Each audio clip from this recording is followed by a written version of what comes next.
Hi friends, welcome back to Likhitha's flavour. ಈಗ ಮಾವಿನ ಹಣ್ಣಿನ ಸೀಸನ್ನು. ಮಾವಿನ ಹಣ್ಣು ಅಂದರೆ ಯಾರಿಗಿಷ್ಟ ಇಲ್ಲ ಹೇಳಿ? ಎಲ್ಲರಿಗೂ ಇಷ್ಟ. ಅದಕ್ಕೋಸ್ಕರ ಒಂದೊಳ್ಳೆ ರೆಸಿಪಿ ತೊಗೊಂಡು ಬಂದಿದ್ದೀವಿ. ಈ ರೆಸಿಪಿ ಹೆಸರು ಮಾವಿನ ಹಣ್ಣಿನ ಶೀರಾ. ಇದಕ್ಕೆ ಬೇಕಾಗಿರೋ ಐಟಮ್ಸ್: 1 ಕಪ್ ಸಕ್ಕರೆ, ಏಲಕ್ಕಿ ಪೌಡರ್, ಸ್ವಲ್ಪ ದ್ರಾಕ್ಷಿ, ಸ್ವಲ್ಪ ಗೋಡಂಬಿ, ಅರ್ಧ ಕಪ್ ತುಪ್ಪ, ಅರ್ಧ ಕಪ್ ರವೆ, 1 ಕಪ್ ಹಾಲು, ಹಾಗೆ ಮಾವಿನ ಹಣ್ಣು.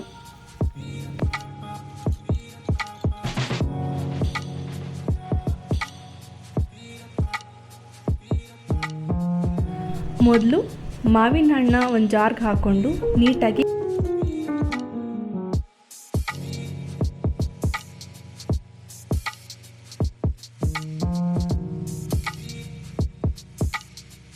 ನೋಡಿ, ಈ ಥರ ನೀಟಾಗಿ ಗ್ರೈಂಡ್ ಮಾಡ್ಕೊಂಡಾದ್ಮೇಲೆ ಸ್ಟವ್ ಹಚ್ಚಿ ಬಾಣಲಿ ಇಟ್ಟು ಒಂದು ಲೋಟ ನೀರು ಹಾಕ್ಕೋಬೇಕು. ಈಗ ಇದಕ್ಕೆ 1 ಕಪ್ ಸಕ್ಕರೆ ಹಾಕ್ಕೊಂಡು ನೀಟಾಗಿ ಕುದಿಸ್ಕೊಬೇಕು. ಸಕ್ಕರೆ ನೀಟಾಗಿ ಕರಗೋವರೆಗೂ ಕುದಿಸ್ಕೊಬೇಕು.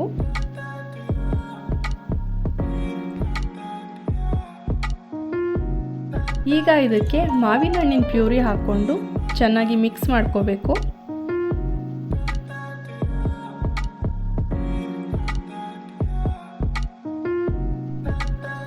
ನೀಟಾಗಿ ಮಿಕ್ಸ್ ಮಾಡಿದ್ದಾದಮೇಲೆ ಚೆನ್ನಾಗಿ ಕುದಿಸ್ಕೊಬೇಕು. ಕುದಿಸ್ಕೊಂಡಷ್ಟು ರುಚಿ ಜಾಸ್ತಿ ಆಗುತ್ತೆ, ಹಾಗೆ ಮಾವಿನ ಹಣ್ಣಿನ ಫ್ಲೇವರ್ ಕೂಡ ಎನ್ಹಾನ್ಸ್ ಆಗುತ್ತೆ. ಸೊ ನಾವು ಇದನ್ನು ತುಂಬ ಚೆನ್ನಾಗಿ ಕುದಿಸ್ಕೊಬೇಕು. ನೋಡಿ, ಈಗ ಪಾಕ ಈ ಕನ್ಸಿಸ್ಟೆನ್ಸಿ ಇದ್ದರೆ ಸಾಕು. ಈಗ ಇನ್ನೊಂದು ಬಾಣಲಿಲಿ ಸ್ವಲ್ಪ ತುಪ್ಪ ಹಾಕ್ಕೊಂಡು ಸ್ವಲ್ಪ ದ್ರಾಕ್ಷಿ, ಸ್ವಲ್ಪ ಗೋಡಂಬಿನ ಫ್ರೈ ಮಾಡ್ಕೋಬೇಕು.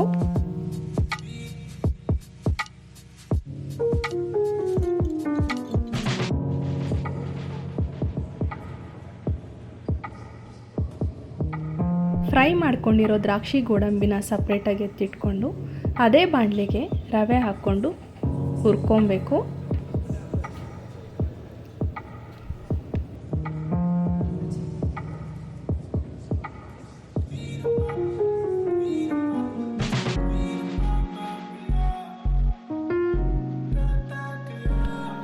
ರವೆಗೆ ತುಪ್ಪ ಹಾಕಿ ಹುರಿಯೋದ್ರಿಂದ ರುಚಿ ಜಾಸ್ತಿ ಆಗುತ್ತೆ.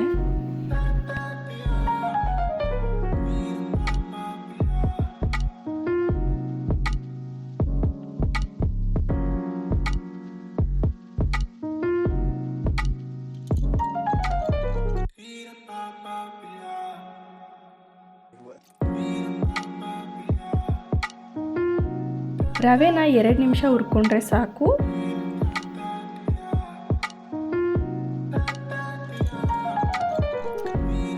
ಈಗ ಅರ್ಧ ಕಪ್ ರವೆಗೆ 1 ಕಪ್ ಹಾಲು ಹಾಕ್ಕೊತಾ ಇದ್ದೀನಿ.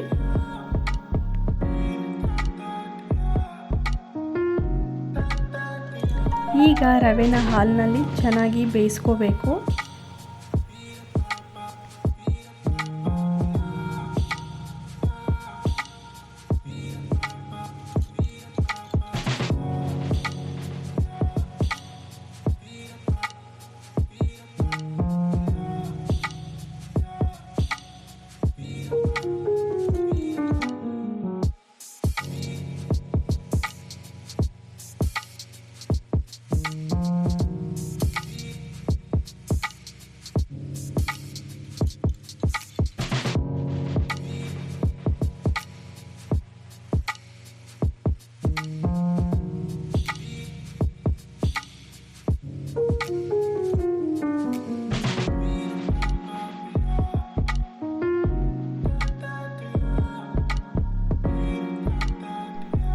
ಹಾಲಲ್ಲಿ ರವೆ ಬೆಂದ ಮೇಲೆ ಈಗ ಮ್ಯಾಂಗೋ ಪ್ಯೂರಿ ಹಾಕ್ಕೊಂಡು ನೀಟಾಗಿ ಮಿಕ್ಸ್ ಮಾಡ್ಕೋಬೇಕು.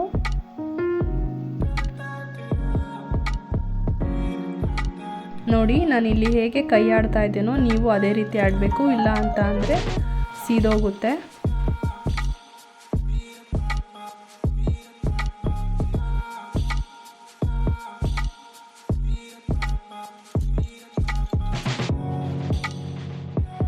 ಇದು ಬೇಯ್ತಾ ಬೇಯ್ತಾ ಗಟ್ಟಿ ಆಗುತ್ತೆ. ನೀಟಾಗಿ ಮ್ಯಾಂಗೋ ಪ್ಯೂರಿ ಮಿಕ್ಸ್ ಆಗೋವರೆಗೂ ಬೇಯಿಸ್ಕೋಬೇಕು.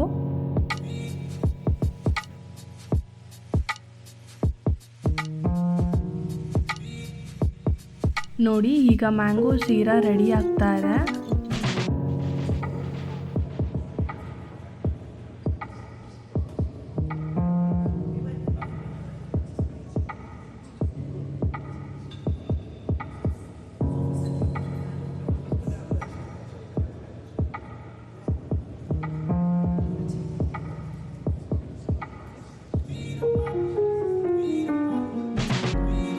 ಈಗ ಇದಕ್ಕೆ ಹುರಿದಿಟ್ಕೊಂಡಿರುವಂತಹ ದ್ರಾಕ್ಷಿ ಗೋಡಂಬಿನ ಹಾಕಿ ನೀಟಾಗಿ ಮಿಕ್ಸ್ ಮಾಡ್ಕೋಬೇಕು.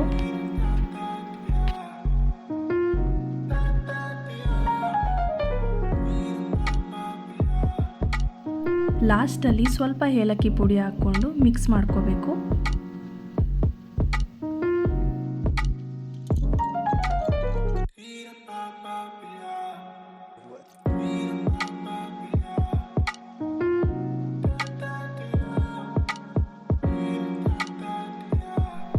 ಈಗ ಮಾವಿನ ಹಣ್ಣಿನ ಶೀರಾ ರೆಡಿಯಾಗಿದೆ. ನೀವು ಕೂಡ ಮನೇಲಿ ಟ್ರೈ ಮಾಡಿ, ಎಲ್ಲರಿಗೂ ಇಷ್ಟ ಆಗುತ್ತೆ.